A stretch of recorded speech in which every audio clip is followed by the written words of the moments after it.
मुंबई के विरार में स्थित है ग्लोबल सिटी। यहीं पर पैराडाइज सोसाइटी के फ्लैट बने हुए हैं, जिनमें सैकड़ों लोग रहते हैं। 20 जनवरी 2019 को इस सोसाइटी में रहने वाले लोग जब नीचे आ जा रहे थे, तभी उन्हें तेज बदबू आती महसूस हुई। वैसे तो यह बदबू पिछले 2 दिनों से महसूस हो रही, लेकिन उस दिन बदबू असहनीय थी। कई दिन से बदबू की वजह से लोग नाक बंद कर चले जाते थे। उन्हें यह पता नहीं लग रहा था कि आखिर दुर्गंधा कहाँ से रही है। सोसाइटी के गार्डों ने भी इधर उधर देखा कि कहीं कोई बिल्ली या कुत्ता तो नहीं मर गया, पर ऐसा कुछ नहीं मिला। 20 जनवरी को सुबह 11 बजे के करीब सोसाइटी के लोग इकट्ठा हुए और यह पता लगाने में जुट गए कि आखिर बदबू आ कहाँ से रही है। थोड़ी देर की कोशिश के बाद उन्हें पता चल गया कि बदबू और कहीं से नहीं बल्कि सेप्टिक टैंक के चैम्बर से आ रही है। किस फ्लैट की टॉयलेट का पाइप बंद है, यह पता लगाने और उसे खुलवाने के लिए सोसाइटी के लोगों ने 2 सफाई कर्मियों को बुलवाया। सफाई कर्मचारियों ने चेक करने के बाद पता लगा लिया कि सोसाइटी की सी विंग के फ्लैटों का जो पाइप सेप्टिक टैंक में आ रहा था, वह बंद है। सी विंग में 7 फ्लैट थे, उन्हीं का पाइप नीचे से बंद हो गया था। पाइप बंद होना आम बात होती है, जो आए दिन फ्लैटों में देखने को मिलती रहती है। सफाई कर्मियों ने जब वह पाइप खोलना शुरू किया तो उसमें मांस के टुकड़े मिले। पाइप में मांस के टुकड़े फंसे हुए थे, जिनकी सड़ांध वहां फैल रही थी। सोसाइटी के लोगों को यह बात समझ नहीं आ रही थी कि किसी ने मांस डस्टबिन में फेंकने के बजाय फर्श में क्यों डाला। जब पाइप में मांस ज्यादा मात्रा में निकलने लगा तो सफाई कर्मियों के अलावा सोसाइटी के लोगों को भी आश्चर्य हुआ। शक होने पर सोसाइटी के एक पदाधिकारी ने पुलिस को फोन कर इसकी जानकारी दे दी। सूचना मिलने पर अरनाला थाने के इंस्पेक्टर सुनील माने पैराडाइज सोसाइटी पहुंच गए। पाइप में फंसा मांस देखकर उन्हें भी आश्चर्य हुआ। उसी दौरान उन्हें उस मांस में इंसान के हाथ की 3 उंगलियां दिखीं। उंगलियां देखते ही उन्हें माजरा समझते देर नहीं लगी। वह समझ गए कि किसी ने कत्ल करके लाश के छोटे छोटे टुकड़े करके इस तरह ठिकाने लगाने की कोशिश की है। जल्दी ही यह बात पूरी सोसाइटी में फैल गई, जिसके चलते आदमियों के अलावा तमाम महिलाएं भी वहां जुटने लगीं। मामला सनसनीखेज था, इसलिए इंस्पेक्टर माने ने फोन द्वारा इसकी सूचना पालघर के एसपी गौरव सिंह और डीवाईएसपी जयंत बजबले के अलावा अपने थाने के सीनियर इंस्पेक्टर घनश्याम आढ़ाव को दे दी। पुलिस कंट्रोल रूम में यह सूचना प्रसारित होने के बाद क्राइम ब्रांच की टीम भी मौके पर पहुंच गई। पुलिस ने मांस के समस्त टुकड़े अपने कब्जे में लिए। पुलिस की समझ में यह बात नहीं आ रही थी कि जिसकी हत्या की गई है वह इसी सोसाइटी का रहने वाला था या फिर कहीं बाहर का। जिस पाइप में मांस के टुकड़े फंसे मिले थे, वह पाइप सी विंग के फ्लैटों का था।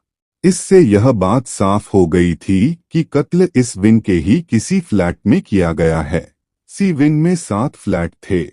पुलिस ने उन फ्लैटों को चारों ओर से घेर लिया ताकि कोई भी वहां से पुलिस की मर्जी के बिना कहीं न जा सके। फॉरेंसिक एक्सपर्ट की टीम भी बुला ली गई थी। वरिष्ठ पुलिस अधिकारियों की मौजूदगी में पुलिस ने उन सभी फ्लैटों की तलाशी शुरू कर दी। तलाशी के लिए पुलिस फ्लैट नंबर 602 में पहुंची। वह फ्लैट बाहर से बंद था। लोगों ने बताया कि वैसे तो इस फ्लैट की मालिक पूनम टपरिया हैं, लेकिन कुछ दिनों पहले उन्होंने यह फ्लैट किशन शर्मा उर्फ पिंटू नाम के एक आदमी को किराए पर दे दिया था। वही इसमें रहता है। किशन शर्मा उस समय वहां नहीं था, इसलिए सोसाइटी के लोगों की मौजूदगी में पुलिस ने उस फ्लैट का ताला तोड़कर तलाशी ली तो वहां इंसान की कुछ हड्डियां मिली।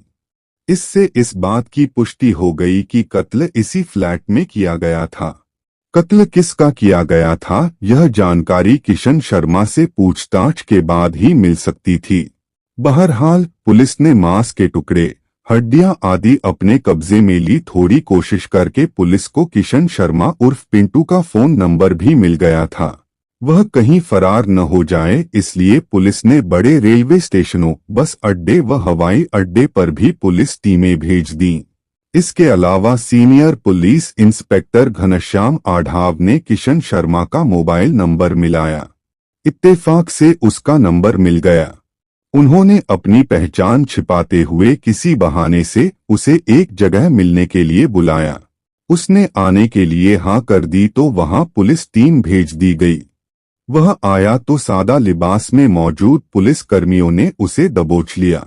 40 वर्षीय किशन शर्मा को हिरासत में लेकर पुलिस थाने लौट आई। एसपी गौरव सिंह की मौजूदगी में जब उससे उसके फ्लैट नंबर 602 में मिली मानव हड्डियों और मांस के बारे में पूछताछ की गई तो थोड़ी सी सख्ती के बाद उसने स्वीकार कर लिया कि उसने अपने 58 वर्षीय लंगोटिया यार गणेश विट्ठल कोटकर की हत्या की थी।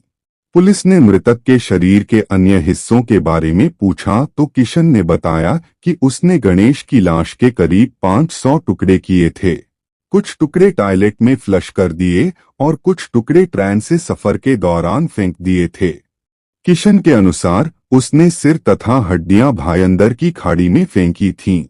गणेश विट्ठल किशन शर्मा का घनिष्ठ दोस्त था, तो आखिर ऐसा क्या हुआ कि दोनों के बीच दुश्मनी हो गई। दुश्मनी भी ऐसी कि किशन शर्मा ने उसकी हत्या कर लाश का कीमा बना डाला।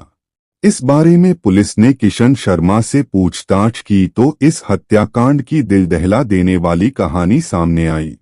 किशन शर्मा मुंबई के सांताक्रुज इलाके की राजपूत चाल के कमरा नंबर 4/13 में अपनी पत्नी और 2 बच्चों के साथ रहता था। उसने मुंबई विश्वविद्यालय से मानव शरीर रचना एवं क्रिया विज्ञान में सर्टिफिकेट कोर्स किया था, लेकिन अपने कोर्स के मुताबिक उसकी कहीं नौकरी नहीं लगी तो वह शेयर मार्केट में काम करने लगा।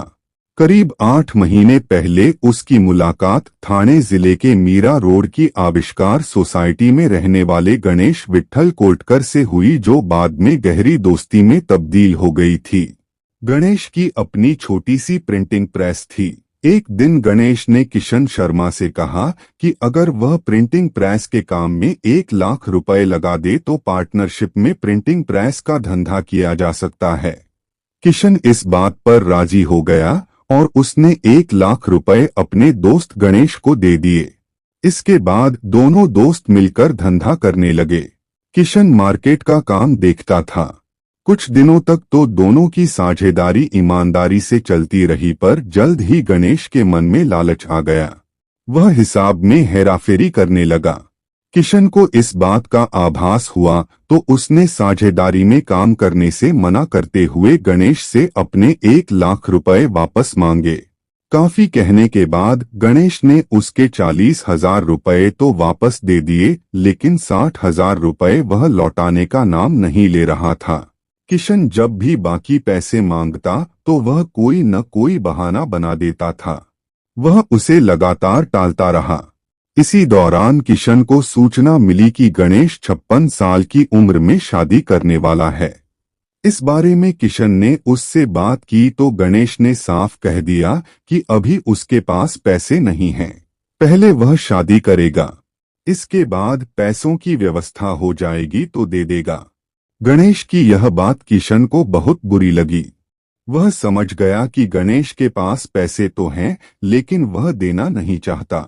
लिहाजा उसने दोस्त को सबक सिखाने की ठान ली। उसने तय कर लिया कि वह गणेश को ठिकाने लगाएगा। योजना बनाने के बाद उसने विरार क्षेत्र की पैराडाइज सोसाइटी में फ्लैट नंबर 602 किराए पर ले लिया।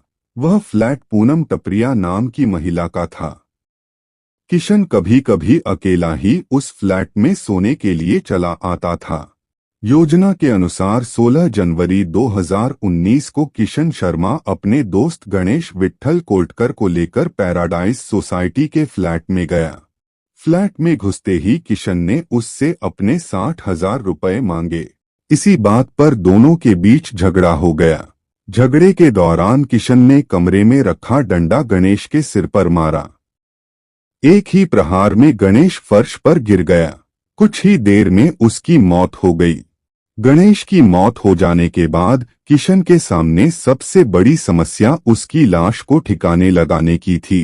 इसके लिए उसने assistant police inspector Ashwani Bidre गोरे की हत्या से संबंधित जानकारियां इकट्ठा की ताकि पुलिस को आसानी से गुमराह किया जा सके।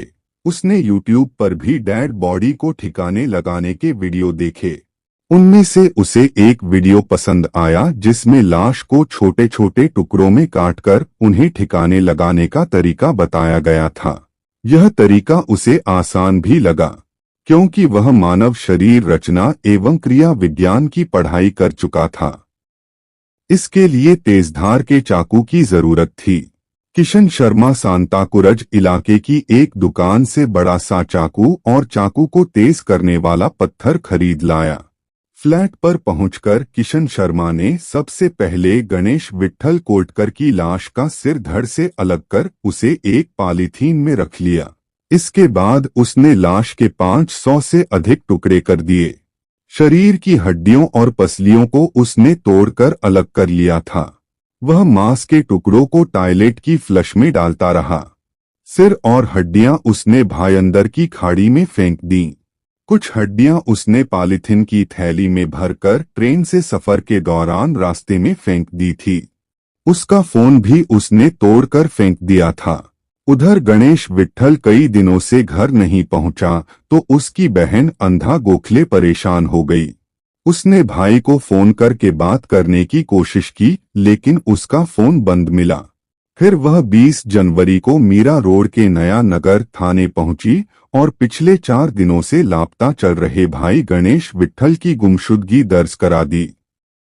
पुलिस ने किशन शर्मा से पूछताछ के बाद गणेश विट्ठल का सिर बरामद करने की कोशिश की लेकिन वह नहीं मिला। अंततः जरूरी सबूत जुटाने के बाद हत्यारोपी किशन शर्मा को न्यायालय में पेश कर जेल भेज दिया। पुलिस मामले की तफ्तीश कर रही है। दोस्तों, स्वस्थ रहिए, खुश रहिए और अपनों का ख्याल रखें। जय हिंद, जय भारत।